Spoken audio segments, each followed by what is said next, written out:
안녕하세요. 승리한상 가족 여러분, 그리고 강성성경연구원 여러분, 오늘은 요한복음 16장 16절에서 24절 말씀을 구하라 그리하면 너희 기쁨이 충만하리라 라는 제목으로 함께 말씀을 나누도록 하겠습니다. 예수님께서는 계속해서 제자들에게 성령의 은혜와 역사에 대해서 가르쳐 줍니다. 그리고 이것이 이제 정해진 때가 될 때까지 우리에게 기다리게 하십니다. 정해진 때가 되면 이 모든 것을 알게 하시겠다고 얘기합니다. 자, 여기서 얘기하는 정해진 때는 언제일까요? 예수님이 아직 십자가를 지시기 전입니다. 예수님이 십자가를 지시고 우리의 죄를 모두 대속하시고, 그리고 부활을 통해서 다시 살아나시고 우리에게 약속한 성령이 오는 그때를 얘기합니다. 그때가 되면은 이제 우리가 밝게 알게 됩니다. 그래서 지금 제자들의 상태와 다르게 우리는 은혜의 시대에 살고 있다라고 얘기할 수 있는 이유는 무엇이냐면, 이 모든 것이 이루어진 제자들의 증언을 통해서 믿게 된 우리는 제자들처럼 이렇게 혼란스러운 시기가 없는 것입니다. 오히려 말씀을 통해서 이것을 더 분명하게 알게 되는 것입니다.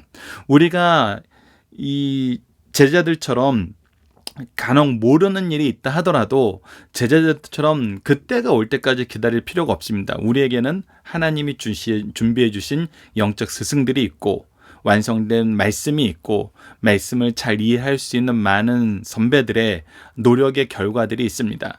그것이 바로 이제 박유일 목사님의 강해짐나 지금 우리가 이렇게 현재 승리하는 삶을 만들어서 함께 말씀을 나눌 수 있는 이유입니다. 그리고 무엇보다도 예수님께서 약속하신 성령의 은혜와 은총이 내주 역사하심이 지금 우리와 함께하고 있습니다.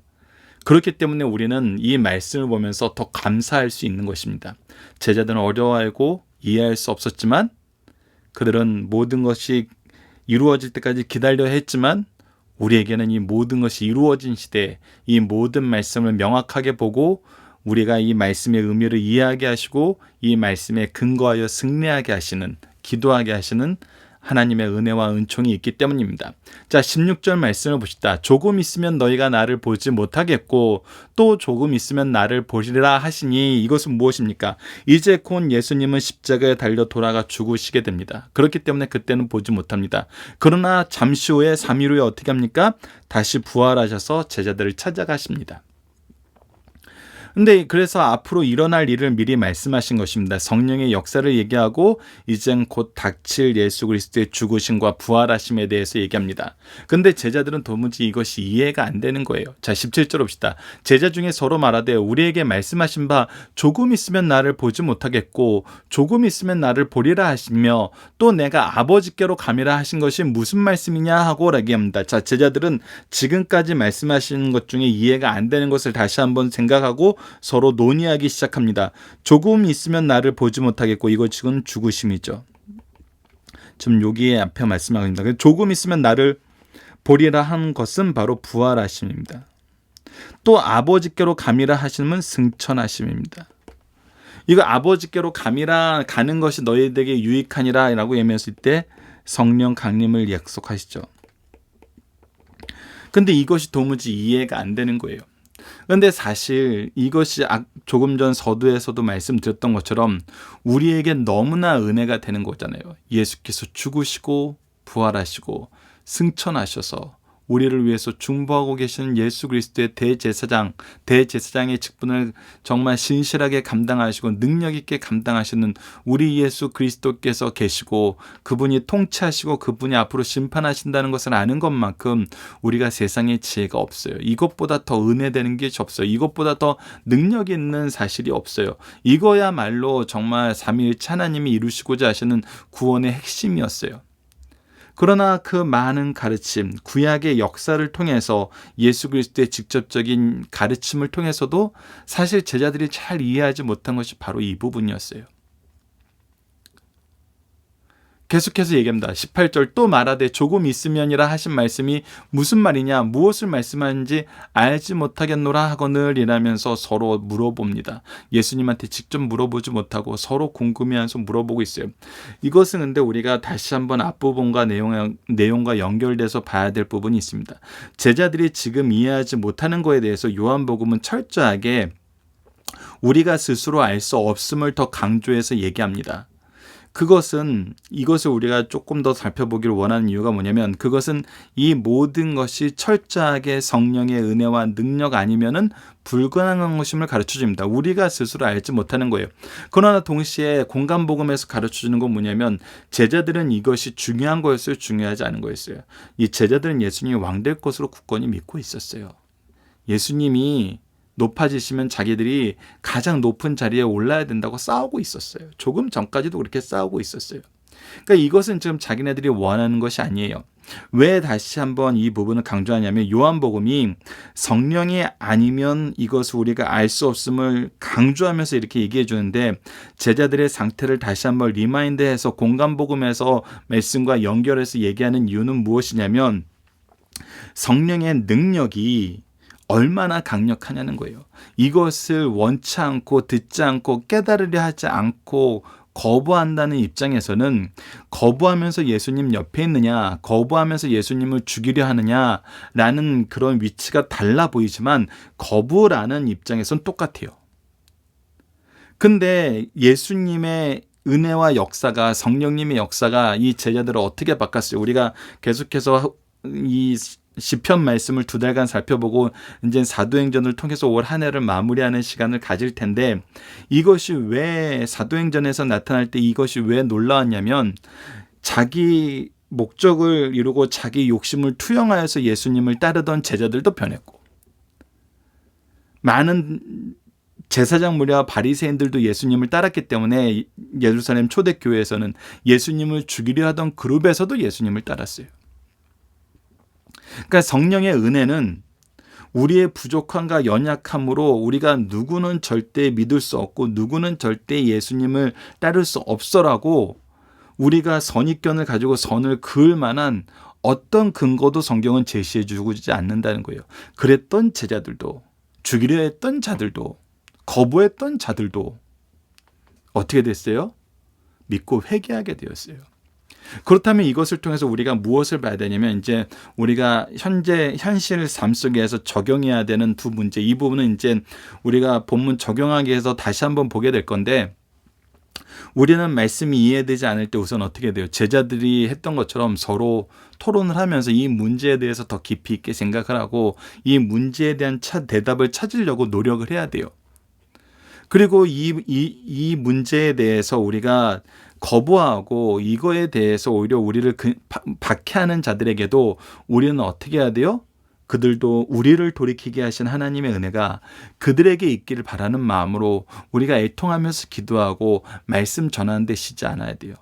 이 사람은 절대 믿지 않을 사람이야, 이런 애들에게는 이 은혜를 줘서는 안 돼, 우리가 이렇게 생각할 어떤 근거도 성경에서는 제시하지 않기 때문에 우리가 만약에 그렇게 한다는 것은 잘못된 것이라는 거예요. 이 두 가지 부분, 교육적인 두 가지 부분도 여러분들께서 꼭 기억해 주시기 바랍니다. 그래서 이제 예수님의 대답이 나옵니다. 19절 봅시다. 예수께서 그 묻고자 함을 아시고 이르시되 내 말이 조금 있으면 나를 보지 못하겠고 또 조금 있으면 나를 보리라 함으로 서로 문의하느냐. 너희들이 이것을 서로 이해하지 못해서 지금 궁금해하고 있지. 근데 이미 앞서 얘기하신 것처럼 성령께서 오시면 진리에 대해서 얘기하시고 모든 것을 밝히 알게 하시기 때문에 그때가 있어야 돼요. 그러면서 그 성령의 역사를 얘기하기 전에, 다시 한번 강조하시기 전에 다시 한번 이 내용의 본질적인 의미가 무엇인지, 이 말씀이 우리에게 주고자 하시는 은혜가 무엇인지에 대해서 다시 한번 강조해서 말씀해 주신 것이 바로 20절 이하 말씀입니다. 내가 진실로 진실로 너희에게 이르노니 너희는 곡하겠고, 왜 그러냐면 가시기 때문에 곡해요. 죽으시기 때문에 곡해요. 곡하고 애통하게 돼요. 근데 이 곡하고 애통하겠으면 어떻게 돼요? 세상은 기뻐하리라. 왜 그래요? 예수님의 죽으심으로 말미암아 우리의 대속이 이루어졌기 때문이에요. 죄에 대한 해방이 이루어졌기 때문이에요. 죽음에 대해서 자유하기 때문이에요. 그래서 너희는 근심하겠으나 너희 근심은 도리어 기쁨이 되리라. 그래서 너희들은 곡하고 애통하고 근심할 것이지만 이로 말미암아 세상은 근심하고 너희들도 기뻐하게 된다. 세상이 기뻐하고 너희들도 기뻐하게 된다는 거예요. 그냥 하나님의 뜻을 알면은 기뻐할 수밖에 없는 거예요. 그래서 이 기쁨은 어떤 거냐면, 너희들이 지금 내가 죽는 거에 대해서 두려워해, 내가 가는 거에 대해서 두려워해. 그것은 마치 무엇과 같으냐면 21절이에요. 여자가 해산하게 되면 그때가 이렇습니다. 왜냐하면 해산하는 놈 고통이 따른다는 거 우리가 모두 알고 있잖아요. 예수님이 없으면 우리는 아무것도 못한다는 거 지금 제자들이 알고 있어요. 그래서 그거 두려운 거예요. 그것 때문에 근심하는 거예요. 그러나 해산할 때 어떻게 돼요? 아기를 낳으면 세상에 사람 난 기쁨으로 말미암아 그 고통이 다시 기억되지 아니하느니라 라고 얘기하는 거예요.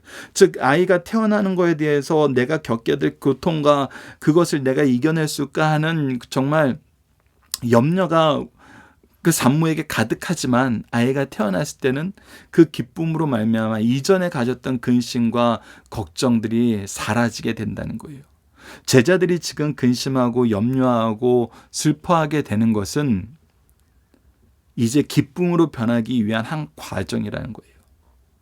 22절 지금 너희가 근심하나 내가 다시 너희를 보리니 다시 보신다는 거예요. 부활하셔서 오신다는 거예요. 너희 마음이 기뻐할 것이요 너희 기쁨을 빼앗을 자가 없으니 이제 그때 얻은 기쁨은 누구도 빼앗지 못하여 그날에는 너희가 아무것도 내게 묻지 아니하기로. 그래서 그날이 오면은 이제 너희들이 아무것도 묻지 않게 된다는 건 뭐예요? 서로 문의하느냐라는 이것이 이제 사라진다는 거예요. 이 사라진다는 건 무엇을 뜻하는 거예요? 지금 이해 안 되는 것이 이해된다는 거예요.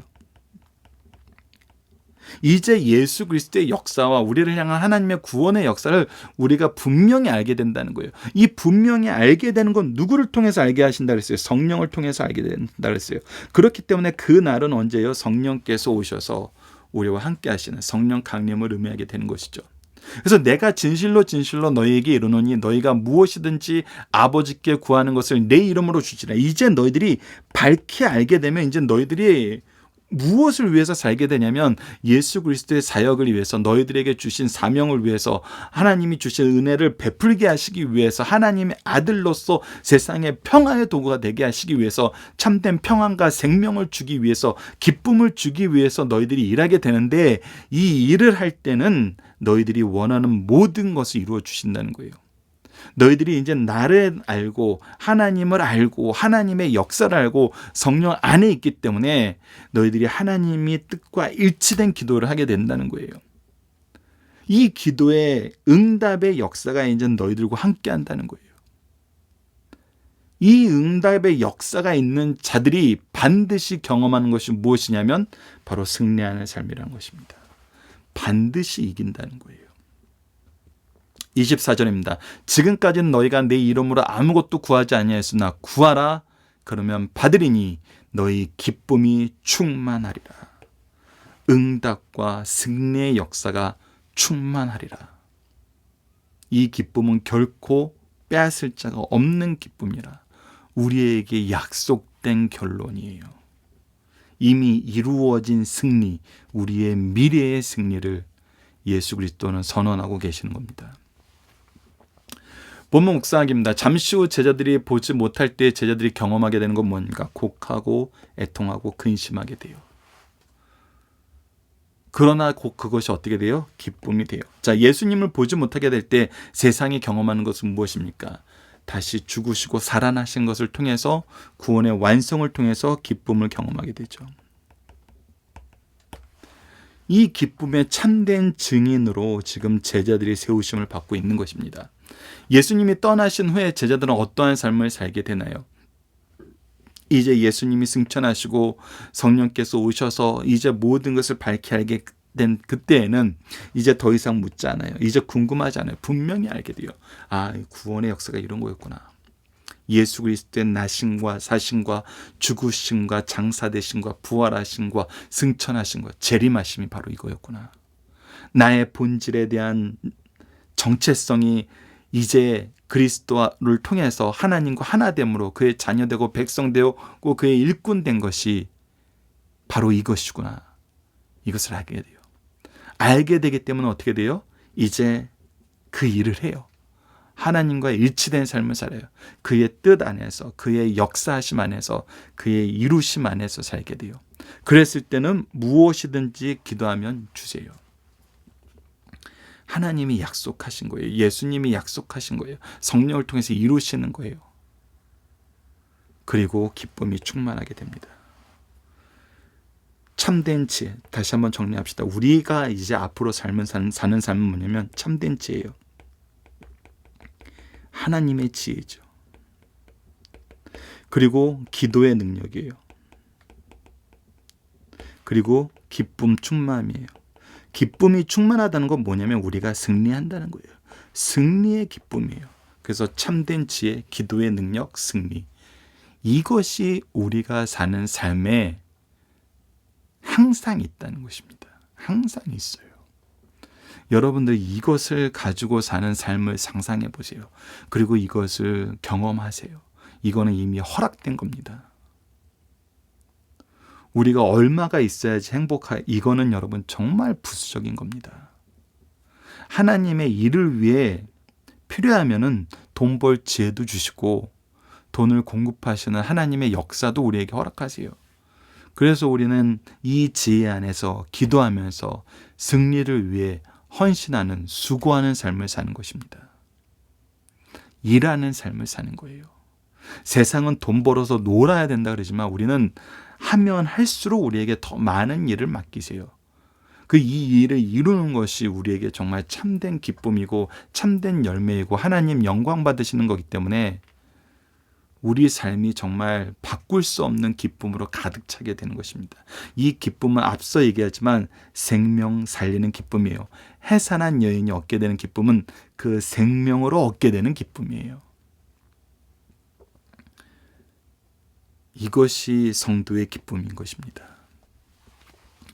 본문의 중심 사상입니다. 다시 한번 우리가 좀 보충적인 서론 설명을 한번 보도록 하겠습니다. 주님의 다락방 강화는 상상 본과 더불어 너무나 귀한 설교입니다. 다락방 강화의 마지막 부분인 16장 16절에서 33절까지의 내용은 주님의 구속사역을 바로 알게 되면 누릴 기쁨을 세 가지로 얘기합니다. 첫 번째는 그리스도의 임재의 기쁨이 이건 부활하신 주님의 임재예요.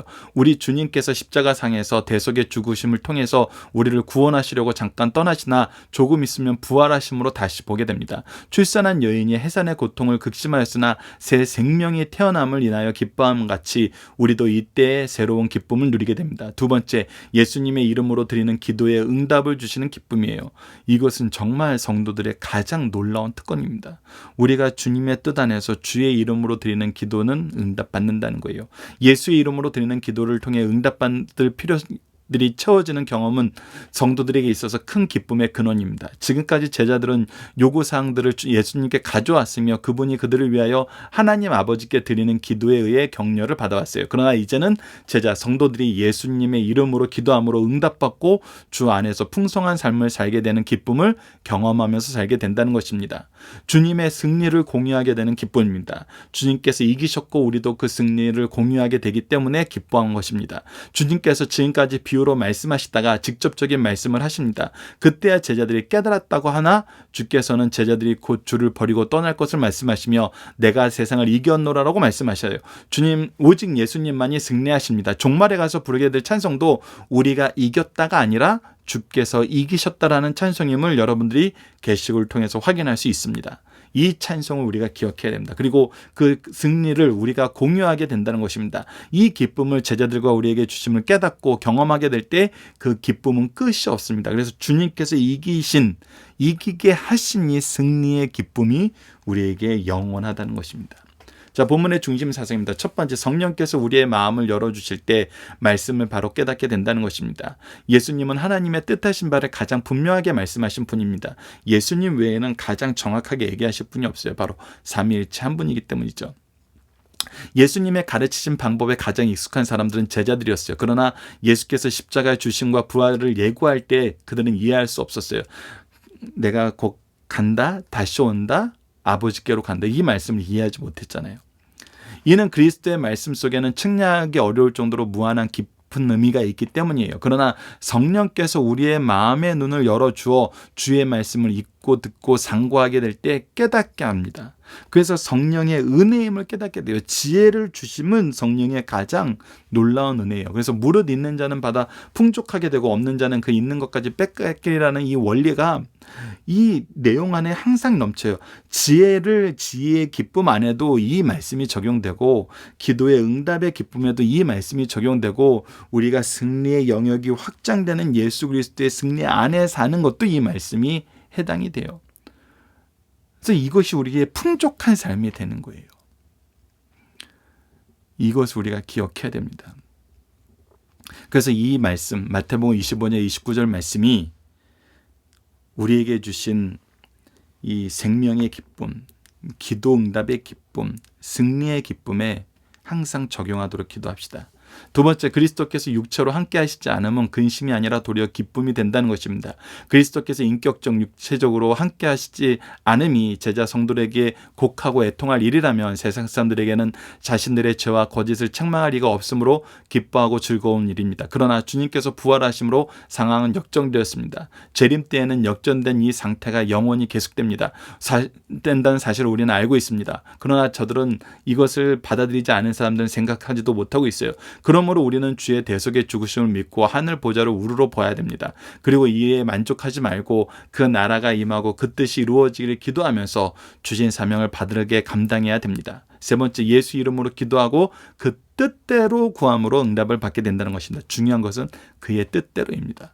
예수님의 부활의 사실을 믿음으로 인해 오는 기쁨과 함께 예수 이름으로 기도하며 응답받는 경험, 또 응답을 바라보는 믿음이 얼마나 귀한 줄을 우리는 알고 있습니다. 우리는 예수 이름으로 아침 저녁마다 드리는 기도를 생활 속에서 정착해야 됩니다. 그리고 자녀들에게 이것을 잘 가르쳐줘야 돼요.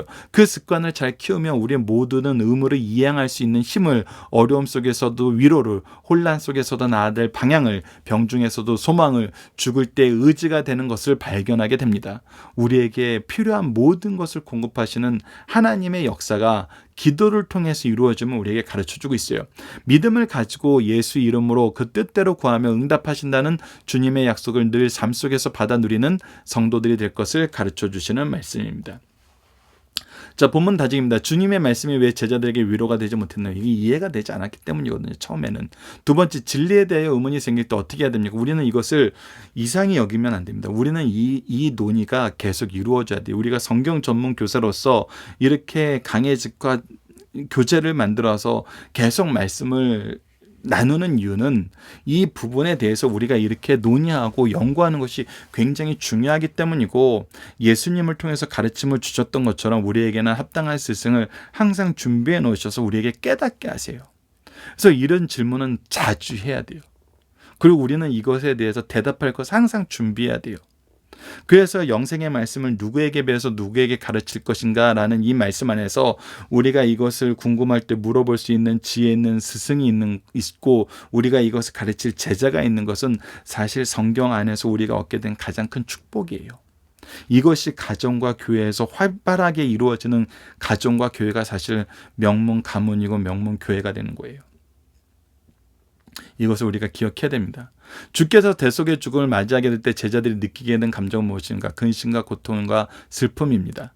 예수님이 부활 이후 제자들에게 얻게 될 기쁨입니까? 영원한 승리의 기쁨입니다. 주님이 말씀하신 그날은 언제입니까? 바로 성령께서 오실 그 이후입니다. 주님은 우리의 기도를 어떻게 응답하신다고 얘기합니까? 주님의 뜻대로 하나님께 드리는 기도, 하나님의 뜻과 일치된 기도를 함으로 반드시 언제든지 무엇이든지 응답된다고 얘기해 주고 계십니다. 자, 우리는 진리를 알기 위해 어떻게 해야 됩니까? 진리를 알기 위해 어떻게 해야 되는지 가장 강조해서 얘기하는 것이 신약에서는 사도행전 17장 11절이고 구약에서는 신명기 6장 7절입니다. 사도행전 17장 17절부터 먼저 배울 때는 이렇게 배워야 돼요. 베레아에 있는 사람들은 데솔로니가에 있는 사람들보다 더 너그러워서 간절한 마음으로 말씀을 받고 하나님의 뜻이 무엇인가, 하나님의 은혜의 말씀을 통해서 우리에게 주시고자 하시는 그 은혜의 풍성함이 무엇인가, 그것을 간절한 마음으로 말씀을 받고 이것이 그러한가 하여 날마다 성경을 상고해야 돼요. 성경을 상고할 때는 앞서 말씀드렸던 것처럼 스승과 제자 관계에서 이 내용이 계속 교제가 되는 거예요. 그래서 항상 말씀을 같이 하고 말씀으로 해석해야 돼요. 제가 우리 초등학교 아이들한테도 정말 요즘에 하도 이상한 놈들이 많으니까, 이단들이 많으니까 오늘도 지난주에도 강조했던 것이 무엇이냐면, 스승들이 이상한 얘기를 하거나 밖에서 사람들이 이상한 얘기할 때 제가 주로 정말 초등학교 애들한테는 아이들이 처음엔 되게 혼란스러워했지만 지금 잘 대답하는 게, 너희들 목사님이 얘기한 이런 얘기 안 들으면 너희들이 지옥 간다, 이렇게 얘기를 들었을 때 너희들 마음이 어때요? 겁나요? 무서워요? 그러죠? 당연히 그러죠. 근데 너희들이 그때는 이렇게 물어봐야 돼. 저 정말 그 부분을 더 자세히 깨닫고 배우고 앞으로 잘못 안 하고 싶어서 그러는데 그 도대체 성경 어디에서 그렇게 말씀을 가르쳐 주셨어요? 저 성경 말씀으로 좀 가르쳐 주세요. 이렇게 물어보라 그래요. 그래서 그 성경 말씀에 근거가 있어야 돼요. 그 근거를 통해서 그런가 하여 살펴볼 수 있어야 돼요. 안 그러고 임의로 한 말이면은 오히려 정말 우리는 잘못한 것입니다. 그래서 요즘에 이단들이 많고 이단들이 잘못된 해석이 많고 또 말씀을 아이들을 조종하는 데 이용하려는 사람들이 간혹 있기 때문에 아이들한테 어려서부터 이 교육을 시킵니다. 그래서 항상 말씀을 근거로 너희들도 들을 수 있어야 되고 그것이 말씀의 근거일 땐 순종해야 된다. 그러나 지금 사회에서는 거짓 선생들이 많아져서 거짓 선생을 구별하는 방법으로 이 말씀을 가르쳐요. 어쨌거나 우리는 항상 우리가 정말 간절한 마음으로 말씀을 받고 그런가 하여 성경을 항상 이제 배우고 이 토론할 수 있는 이 자리가 우리 주위에 있어야 되고 이것이 사실은 교회와 가정에 있어야 됩니다. 그리고 가정에서는 이 모습이 있어야 되는데 바로 신명기 6장 7절이에요. 내 자녀에게 부지런히 가르치며 앞서 간절히 받은 말씀 이것이 그러한가 하여 항상 묵상하였던 성경을 상고하였던 그 말씀을 우리는 어떻게 돼요? 부지런히 가르치며 부지런한 게 어느 정도냐면 집에 앉아있을 때든지 길을 갈 때든지 누워있을 때든지 일어날 때든지 이 말씀을 강론할 것이며 이것은 무엇입니까? 우리가 어떤 행동을 하든지 간에 우리의 삶 속에서 우리가 지난 시간 나눴던 것처럼 풍성하게 인격적인 교제를 이루시는 성령님의 역사가 우리의 삶 속에 풍성하기 때문에 우리가 정말 있는 곳에서 하는 일에서 어떤 상황 속에서도 우리는 항상 성령님에 대해서 삼위일체 하나님의 역사에 대해서 말씀의 교훈에 대해서 얘기할 수 있어요. 우리의 삶 전체를 포괄하고 계시기 때문에. 그리고 중요한 건 강론이에요. 강론이라는 거는 강하게 이해시킨다는 거예요. 이것을 이해하고 믿고 고백할 수 있을 정도로 가르치라는 거예요. 단순히 말하고 끝나는 것이 아니라 이것이 삶 속에서 정말 기준이 되고 삶에 바르게 적용되고 있는지 가르치라는 거거든요. 이것은 깨달았을 때 가르쳐져요. 깨닫고 믿음으로 받아들였을 때 삶의 변화로 나타나는 거거든요. 그래서 우리는 자녀들이 삶의 변화로 나타나서 하나님과 동행하고 예수 그리스도의 말씀 안에서 성령님의 인도하심 안에서 사는 것이 나에게 가장 중요하고 내 삶의 방식이고 내 삶의 목표라는 것이 드러날 때까지 우리는 가르쳐야 된다는 거예요.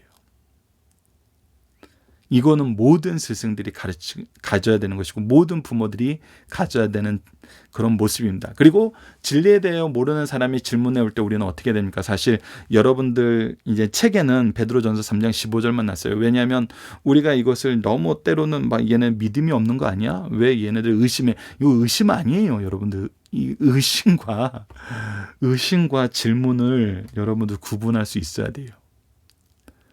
질문은 관심과 문염이에요. 의심은 오히려 문을 닫음이고 외면하는 거거든요. 그래서 달라요.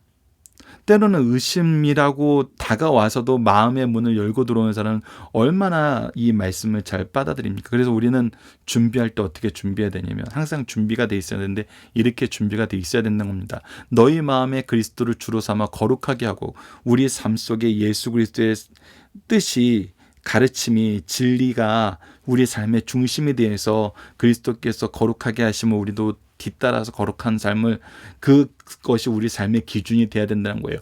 너희 속에 있는 소망에 가는 이유를 묻는 자들에게 대답할 것을 항상 준비하되 그래서 우리에게 당신은 왜 그렇게 살아? 당신 도대체 얘기하려는 게 뭐야? 라고 얘기했을 때 우리는 항상 이거에 대해서 대답할 것을 말씀 안에서 예수 그리스도의 뜻 안에서 준비해야 되고 어떻게 이 준비한 걸 어떻게 나타나느냐면 첫 번째가 온유함이에요. 포용하는 거예요. 공격하는 것이 아니야. 내가 이번에 논리적으로 싸워서 이겨버리겠어. 짓밟아버리겠어. 이게 아니라 온유함이에요. 그게 모든 것을 포용해 주는 거예요. 그리고 두려움이에요. 혹시 나의 부족함으로 인하여 이 사람이 복음에 대해서 오히려 멀어지는 것이 아닐까. 겸손한 마음에서 두려움을 가지고 있어야 돼요. 이 온유함과 두려움이 가르칠 때 가장 필요한 자세입니다. 우리가 자녀들을 대할 때, 교회에서 제자들을 대할 때, 사회에서 우리에게 맡겨진 소망 안에서 이 영혼들을 대할 때 가장 중요한 두 자세는 온유함과 두려움이에요. 이 온유함과 두려움으로 대하기 전에 먼저 준비되어야 하는 것은 거룩함과 지혜예요. 이 두 가지를 우리가 꼭 기억합시다. 자, 이번 주 공동 기도 제목은 다음과 같습니다. 참된 진리이신 예수 그리스도의 복음을 통해 승리하는 삶을 살게 해주소서입니다. 오늘 본문 말씀을 통해서는 우리의 죄를 대신하여 죽으시고 우리를 의롭다 하시기 위해 다시 사신 예수 그리스도의 부활을 통해 생명과 능력을 허락하여 주심을 감사합니다. 부활의 능력을 통해 삼위일체 하나님을 바로 알게 하시고 바로 믿게 하시고 주신 능력을 바로 사용하는 교회와 가정이 되게 하여 주소서 기도하는 우리 승리하는 삶 가족 여러분들, 강성 성경 연구원 여러분을 되게 기도합니다. 감사합니다.